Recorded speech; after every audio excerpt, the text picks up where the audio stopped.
আপনার ফেসবুক অ্যাকাউন্টে যদি এই তিনটি সেটিং করে রাখেন, হ্যাকার চাইলেও কিন্তু কখনো আপনার ফেসবুকটা হ্যাক করতে পারবে না। তো কোন তিনটি সেটিং কিভাবে চালু করবেন চলুন দেখিয়ে দিচ্ছি। তার আগে ভিডিওটি শেয়ার করে টাইমলাইনে রেখে দিতে পারেন, পরবর্তীতে কাজে আসতে পারে। শুরুতেই ফেসবুক অফিসিয়ালি অ্যাপ ওপেন করে নেবেন। উপর দিকে 3 ডট মেনু, এটার উপরে ট্যাপ করে দিবেন। এখান থেকে সেটিংসের আইকন, এটার উপরে ট্যাপ করবেন। এখান থেকে পার্সোনাল ডিটেলসের উপরে ট্যাপ করে দিবেন। নিচের দিকে চলে আসবেন, পাসওয়ার্ড অ্যান্ড সিকিউরিটি, এটার উপরে ট্যাপ করবেন। এখান থেকে 2 ফ্যাক্টর অথেন্টিকেশন নামে যে অপশনটা রয়েছে এটার উপরে ট্যাপ করে দিবেন। এখানে আপনার ফোন নাম্বার, জিমেল অ্যাড করে রাখবেন।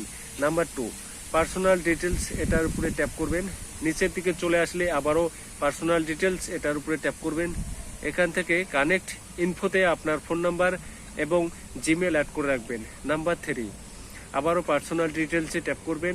নিচের দিকে চলে আসলে আবারও পার্সোনাল ডিটেল, এখানে ট্যাপ করবেন। 3 নম্বরে একটা অপশন রয়েছে আইডেন্টি কনফার্মেশন, এখানে ট্যাপ করে আপনার আইডি কার্ডের ফেসবুক আইডি ভেরিফিকেশন করে রাখবেন। এই 3টি কাজ করে রাখলে হ্যাকার যদি আপনার ফেসবুক আইডি কখনো হ্যাক করে নিয়েও যায়, মাত্র 1 মিনিটের মধ্যে আপনার ফেসবুক আইডি কিন্তু আপনি রিকভার করে ফেরত নিয়ে আসতে পারবেন।